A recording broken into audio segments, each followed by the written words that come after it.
السلام عليكم ورحمة الله تعالى وبركاته. بسم الله والحمد لله رب العالمين والصلاة والسلام على أشرف المخلوقين وعلى آله الفائزين برضا الله. أما بعد، أعوذ بالله من الشيطان الرجيم. بسم الله الرحمن الرحيم.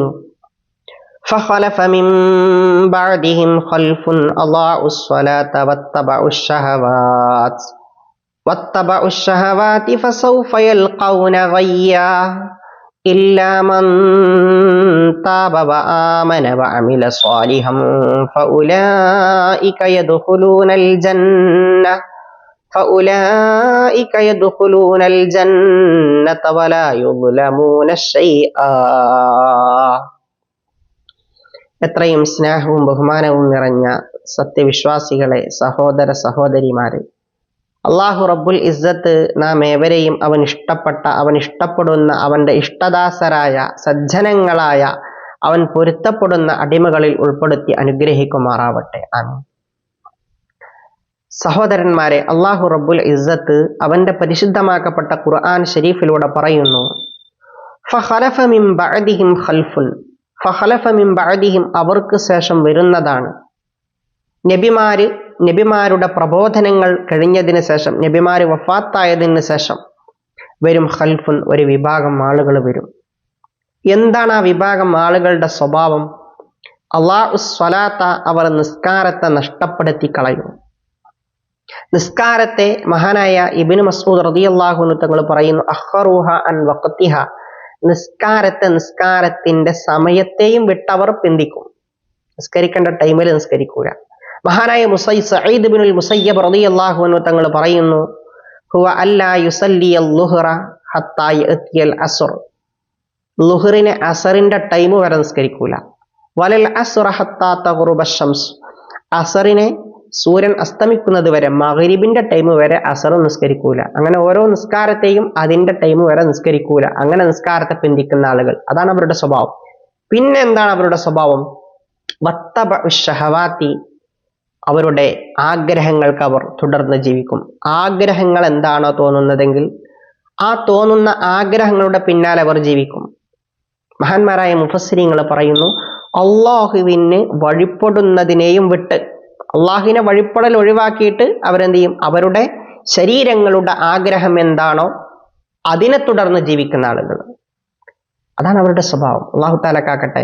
ഫസൗഫ യൽഖൗന Gaia, നിസ്കാരത്തിന്റെ സമയത്തെ തൊട്ട് പിന്തിക്കുന്ന ആളുകൾക്കും സ്വന്തം ശരീരങ്ങളുടെ ആഗ്രഹങ്ങളോട് തുടർന്ന് ജീവിക്കുന്ന ആളുകളെയും അല്ലാഹു തആല ഫസൗഫ യൽഖൗന, അവർ പിന്നീട് കണ്ടുമുട്ടുക ഗയ്യൻ, ഗയ്യ് എന്ന് പറയുന്ന നരകത്തെയാണ്. ഗയ്യ് എന്ന് പറഞ്ഞാൽ മഹാനായ ഇബ്നു അബ്ബാസ് റളിയല്ലാഹു അൻഹു തങ്ങൾ പറയുന്നത്, മഹാനവറുകളുടെ തഫ്സീറിൽ കാണാൻ കഴിയുന്നത്, ഗയ്യ് എന്ന് പറഞ്ഞാൽ അൽ ഗയ്യു വാദിൻ ഫി ജഹന്നമ. ഗയ്യ് എന്ന് പറഞ്ഞാൽ വാദിൻ ഫി ജഹന്നമ, അത് നരകത്തിലുള്ള ഒരു ചെരുവാണ്. നരകത്തിൽ ഒരുപാട് ചെരുവുകളുണ്ട്. ആ ചെരുവുകളിൽപ്പെട്ട ഒരു ചെരുവാണ് ഗയ്യ് എന്ന് പറയുന്നത്.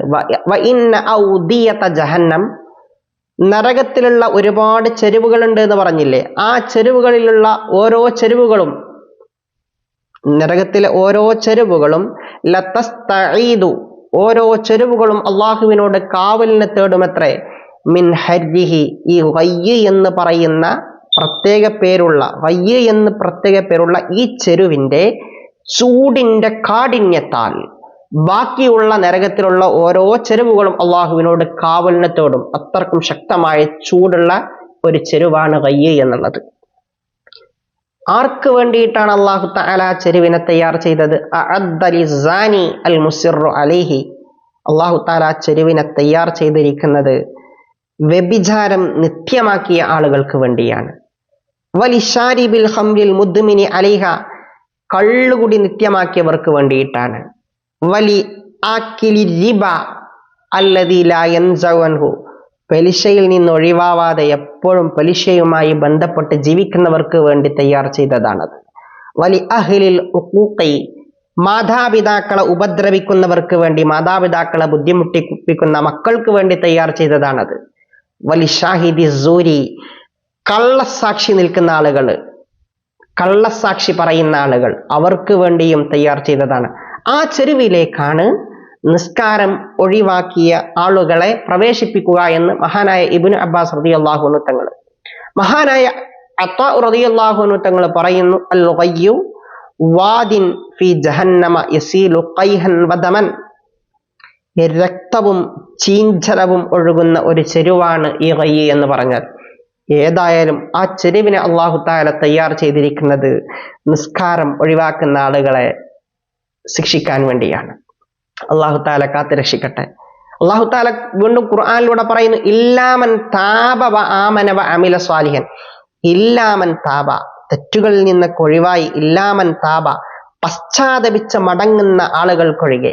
പശ്ചാത്തപിച്ച് മടങ്ങി അള്ളാഹുവിനോട് തൗബ ചെയ്ത് മടങ്ങിയ ആളുകൾ രക്ഷപ്പെടും. വ ആമന, അള്ളാഹുവിൽ വിശ്വസിക്കുകയും, വ അമില സ്വാലിഹൻ, സ്വാലിഹായ അമലുകൾ ചെയ്യുകയും ചെയ്യുന്ന ആളുകൾ ഒഴികെ. ഫഉലൈക യദ്ഖുലൂന അൽ ജന്നത, അക്കൂട്ടർ തൗബ ചെയ്യുകയും അള്ളാഹുവിൽ വിശ്വസിക്കുകയും സ്വാലിഹായ അമലുകൾ ചെയ്യുകയും ചെയ്യുന്ന ആളുകൾ യദ്ഖുലൂനൽ ജന്നത, അവർ സ്വർഗത്തിൽ പ്രവേശിക്കും. വലാ യുദ്ലമൂന ശൈഅ, അവർക്ക് കൊടുക്കേണ്ട കൂലിയിൽ നിന്ന് ഒന്നും തന്നെ അല്ലാഹു തആല ചുരുക്കുകയില്ല. അവർക്ക് കൊടുക്കേണ്ട കൂലി, മാന്യമായ കൂലി അവർക്ക് അള്ളാഹു കൊടുക്കും. തൗബ ചെയ്യുന്ന ആളുകൾക്കും അള്ളാഹുവിലെ വിശ്വസിക്കുന്നവർക്കും സ്വാലിഹായ അമലുകൾ ചെയ്യുന്ന ആളുകൾക്കും അള്ളാഹു തആല മാന്യമായ കൂലി കൊടുക്കും. സഹോദരന്മാരെ, അള്ളാഹു റബ്ബുൽ ഇസ്സത്ത് നമുക്ക് ഒരുപാട് അനുഗ്രഹങ്ങൾ ചെയ്തു തന്നിട്ടുണ്ട്. അള്ളാഹു തആല വ ഇൻ തഉദ്ദു നിഅമതല്ലാഹി ലാ തുഹ്സുഹ, അള്ളാഹു തആല നിങ്ങൾക്ക് ചെയ്തു തന്ന, അള്ളാഹു നമുക്ക് ചെയ്തു തന്ന അനുഗ്രഹങ്ങളെ നമ്മൾ എണ്ണിക്കണക്കാക്കുകയാണെങ്കിൽ ആ അനുഗ്രഹങ്ങളെ നമ്മളെ കൊണ്ട് ഒരിക്കലും എണ്ണിക്കണക്കാക്കാൻ കഴിയില്ല. അത്രത്തോളം അനുഗ്രഹങ്ങൾ അള്ളാഹു തആല നമുക്ക് തന്നിട്ടുണ്ട്. അള്ളാഹു നമുക്ക് തന്ന അനുഗ്രഹങ്ങളിൽ വെച്ച് ഏറ്റവും വലിയ ഒരു അനുഗ്രഹമാണ് അള്ളാഹുവിൻ്റെ സൃഷ്ടികളിൽ നിന്ന് അള്ളാഹു നമ്മെ മനുഷ്യരാക്കി എന്നുള്ളത്. അത് വലിയൊരു അനുഗ്രഹം. ആ മനുഷ്യരിൽ നിന്ന് തന്നെ നമ്മളെ അള്ളാഹു റസൂൽ കരീം സല്ലല്ലാഹു അലൈഹി വസല്ലമ തങ്ങളുടെ ഉമ്മത്താക്കി എന്നുള്ളത് വലിയൊരു അനുഗ്രഹം. അത് മറ്റൊരു അനുഗ്രഹമാണ്. റസൂൽ കരീം സല്ലല്ലാഹു അലൈഹി വസല്ലമ തങ്ങളുടെ ഉമ്മത്തിനെ മറ്റു നബിമാരുടെ ഉമ്മത്തിനേക്കാൾ അള്ളാഹു സുബ്ഹാനഹു വ തആല സ്ഥാനം കൊടുത്തിട്ടുണ്ട്, ബഹുമാനിച്ചിട്ടുണ്ട്. വലിയ സ്ഥാനാണ് ഈ ഉമ്മത്തിന് അള്ളാഹു തന്നത്. ഈ ഉമ്മത്തിന് അള്ളാഹു തആല സ്നേഹിച്ച് ബഹുമാനിച്ച് ഈ ഉമ്മത്തിന് അള്ളാഹു തആല തന്ന വലിയൊരു സമ്മാനമാണ് 5 വഖ്ത് നിസ്കാരം എന്നുള്ളത്. ഈ 5 വഖ്ത് നിസ്കാരത്തെ നമ്മൾ മുറ പോലെ നിർവഹിക്കണം. അതിന്റെ സമയത്ത് തന്നെ നമ്മൾ നിർവഹിക്കണം. അതൊരിക്കലും നിസ്കാരം നഷ്ടപ്പെടുത്താൻ പറ്റില്ല. നിസ്കാരം ഖള ആക്കാൻ പാടില്ല. നിസ്കാരത്തിന്റെ സമയത്ത് തന്നെ നമ്മൾ നിർവഹിക്കണം. ഒരു വിട്ടുവീഴ്ചയും ആ കാര്യത്തിലില്ല. ഒരു വിട്ടുവീഴ്ചയില്ല. നിൽക്കാൻ കഴിവുള്ളവർ നിന്ന് നിസ്കരിക്കണം. നിൽക്കാൻ കഴിവില്ലാത്തവർ ഇരുന്ന് നിസ്കരിക്കണം. ഇരുന്ന് നിസ്കരിക്കാൻ കഴിവില്ലാത്തവർ കടന്ന് നിസ്കരിക്കണം. പല രീതിയിലും നിസ്കാരത്തിന്റെ രൂപങ്ങൾ പറയുന്നുണ്ട്. അവസാനം പറയുന്നത് അതിനും കഴിയാത്ത ആളുകൾ കണ്ണുകൊണ്ട് ആംഗ്യം കാട്ടിയിട്ടേലും നിസ്കരിക്കണം എന്ന് പറഞ്ഞിട്ടുണ്ട്. ചെരിഞ്ഞ് കടന്നും മലർന്ന് കടന്നൊക്കെ നിസ്കരിക്കണം. കഴിയുന്ന രീതിയിൽ നിസ്കരിക്കണം. ഒരു ഓപ്ഷനും ഇല്ല നിസ്കാരം ഒഴിവാക്കാൻ. അങ്ങനത്തെ തിരക്കുണ്ടായിരുന്നു, ഇങ്ങനത്തെ തിരക്കുണ്ടായിരുന്നു പറഞ്ഞിട്ടൊന്നും ഒരു വിട്ടുവീഴ്ചയില്ല. അതൊന്നും പടച്ചറബിന്റെ മുമ്പ് പോയി പറഞ്ഞിട്ട് കാര്യമില്ല. നിസ്കാരത്തിന്റെ സമയത്ത് തന്നെ നമ്മൾ നിർവഹിക്കണം. അല്ലെങ്കിൽ അള്ളാഹുവിന്റെ അടുക്കൽ നിന്ന് നമുക്ക് ശിക്ഷ ലഭിക്കും. അള്ളാഹു തആല കാത്തു രക്ഷിക്കട്ടെ. മഹാന്മാരായ മഹത്തുക്കളുടെ ചരിത്രങ്ങളൊക്കെ ഒന്ന് പരിശോധിക്കുമ്പോൾ നമുക്ക് ഒരുപാട് പാഠങ്ങൾ അതിൽ നിന്ന് മനസ്സിലാക്കാൻ കഴിയും. മഹാനായ ആമിർ ഇബ്നു ഖൈസ് റളിയല്ലാഹു അൻഹു തങ്ങൾ, മഹാനവറുകൾ വലിയ പണ്ഡിതനായിരുന്നു. ആയിരക്കണക്കിന് ശിഷ്യഗണങ്ങളുള്ള ആളായിരുന്നു. മഹാനവറുകൾ വഫാത്തിന്റെ സമയത്ത്, മരണത്തിന്റെ സമയത്ത് മഹാനവറുകൾ ഇങ്ങനെ പൊട്ടി കരയുക. മഹാനവറുകളുടെ ചരിത്രം പരിശോധിക്കുമ്പോൾ കാണാൻ കഴിയും, പകല് മുഴുവനും നോമ്പും രാത്രി മുഴുവനും നിന്ന് നിസ്കരിക്കുകയും ചെയ്യുന്ന മഹൽ വ്യക്തിത്വമായിരുന്നു. അത്രയും വലിയ സ്ഥാനമുള്ള, അള്ളാഹുവിനെ പേടിച്ച് ജീവിക്കുന്ന മഹൽ വ്യക്തിത്വമായിരുന്നു. മഹാനവറുകളാണ് മരണസമയത്ത് പൊട്ടി കരയുന്നത്. പൊട്ടി കരയുമ്പോൾ തൻ്റെ ശിഷ്യഗണങ്ങൾ തൻ്റെ അടുക്കൽ ഇരിക്കുന്നുണ്ട്. അവർ ചോദിക്കുന്നുണ്ട്, ഉസ്താദേ എന്തിനാണ് നിങ്ങൾ കരയുന്നത്? എന്താ നിങ്ങളുടെ വിഷമം? എന്തിനാ നിങ്ങൾ കരയണത് ഉസ്താദേ? ആ സമയത്ത് ഉസ്താദിനോട് ഉസ്താദ് തൻ്റെ ശിഷ്യന്മാരോട് പറയുന്നുണ്ട്, ഉസ്താദിനോട് ശിഷ്യന്മാർ പറയണെന്ത്? ഉസ്താദിനോട് ശിഷ്യന്മാരെയൊക്കെ ഉണ്ട്, ഉസ്താദ് നിങ്ങൾ എന്തിനാ കരയണത്, നിങ്ങൾ എന്തിനാ പേടിക്കുന്നത്? നിങ്ങൾ ഈ രാത്രി മുഴുവനും നിന്ന് നിസ്കരിക്കുകയും പകല് മുഴുവനും നോമ്പനുഷ്ഠിക്കുകയും ചെയ്യുന്ന ഒരു വ്യക്തിയല്ലേ? നിങ്ങൾ അള്ളാഹു പറയുന്ന കാര്യങ്ങളൊക്കെ പറഞ്ഞ കാര്യങ്ങളൊക്കെ അതിന്റെ കർമ്മം പോലെ നിർവഹിക്കുന്ന ഒരു വ്യക്തിയല്ലേ? പിന്നെ എന്തിനാ നിങ്ങൾ കരയണത് ഉസ്താദ് എന്ന് ഉസ്താദിനോട് ചോദിക്കുന്നത്. ആ സമയത്ത് ഉസ്താദ് ശിഷ്യന്മാരോടൊരു മറുപടി പറയുന്നുണ്ട്. ഞാൻ രാത്രി നിന്ന് നിസ്കരിക്കണു എന്നുള്ളത് ശരി തന്നെയാണ്, പകല് നോമ്പനുഷ്ഠിക്കുന്നു എന്നുള്ളതും ശരി തന്നെയാണ്. പക്ഷേ അള്ളാഹു റബ്ബുൽ ഇസ്സത്ത് അവന്റെ പരിശുദ്ധമാക്കപ്പെട്ട ഖുർആൻ ഷരീഫിലൂടെ പറഞ്ഞിട്ടില്ലേ, ഇന്നമാ യതഖബ്ബലുല്ലാഹു മിനൽ മുത്തഖീൻ, അള്ളാഹു റബ്ബുൽ ഇസ്സത്ത് അമലുകൾ സ്വീകരിക്കുക തഖ്വയുള്ളവരിൽ നിന്നാണെന്ന്. എനിക്ക് തഖ്വയുണ്ടോ ഇല്ലേ എന്നുള്ളത് എനിക്കറിയില്ല. മാത്രമല്ല അള്ളാഹു തന്നെ അവന്റെ ഖുർആനിലൂടെ പറഞ്ഞിട്ടില്ലേ, വല്ലാഹു ഫഅാലുൽ ലിമാ യുരീദ്, അള്ളാഹു തആല തോന്നിയത് ചെയ്യാൻ അധികാരമുള്ളവനാണെന്ന് അള്ളാഹു താല പറഞ്ഞിട്ടില്ലേ. അപ്പൊ അള്ളാഹു താല എനിക്ക് തഖ്വ ഉണ്ടോ ഇല്ലേ എന്ന് എനിക്കറിയില്ല. അള്ളാഹു താല സ്വീകരിച്ചാൽ രക്ഷപ്പെട്ടു, സ്വീകരിച്ചില്ലെങ്കിൽ എന്റെ കാര്യം നഷ്ടല്ലേ. അപ്പൊ ആ ഒരു കാര്യം ആലോചിച്ചു കൊണ്ടാണ് ഞാൻ കരയുന്നത് എന്ന് മഹാനായ ആമിർ ഇബ്നു ഖൈസ് റളിയല്ലാഹു അൻഹു തങ്ങൾ പറയാം. ഒരാള് ഇബാദത്ത് ചെയ്തു എന്ന് വിചാരിച്ചിട്ട് അള്ളാഹുവിന് ആ വ്യക്തിക്ക് കൂലി കൊടുക്കണമെന്ന് അള്ളാഹ്ക്ക് നിർബന്ധമൊന്നുമില്ല. അള്ളാഹു തആല തന്നാൽ തന്നു എന്ന് പറ, ഇല്ലെങ്കിൽ ഒന്നും പറയല്ല. അള്ളാഹിനോട് ഞാൻ അങ്ങനെ ചെയ്തില്ലേ ഇങ്ങനെ ചെയ്തില്ലേ എന്ന് ഞാൻ അത്ര ഇബാദത്ത് ചെയ്തു ഇത്ര ഇബാദത്ത് ചെയ്തു പറഞ്ഞിട്ടൊന്നും കണക്ക് പറഞ്ഞിട്ട് കാര്യമില്ല. അള്ളാഹ് നമുക്ക് ഇങ്ങോട്ട് തന്ന അനുഗ്രഹങ്ങൾ അള്ളാഹു താല ചോദിക്കുകയാണെങ്കിൽ നമ്മൾ എന്ത് ചെയ്യുക? നമ്മളൊരു കാര്യം മനസ്സിലാക്കേണ്ടത്, അള്ളാഹ്ക്ക് നമുക്ക് കൂലി തരണമെന്ന് നിർബന്ധമൊന്നുമില്ല. നിർബന്ധമാണ് അള്ളാഹ്ക്ക് കൂലി നമുക്ക് തരണം നിർബന്ധമാണ് എന്ന് നമ്മൾ പറയുകയാണെങ്കിൽ അള്ളാഹ് നമുക്ക് കൂലി തരുന്നില്ലെങ്കിൽ അള്ളാഹുവിനെ ആരാ പിടിച്ച് ശിക്ഷിക്കുക? പറഞ്ഞേരി.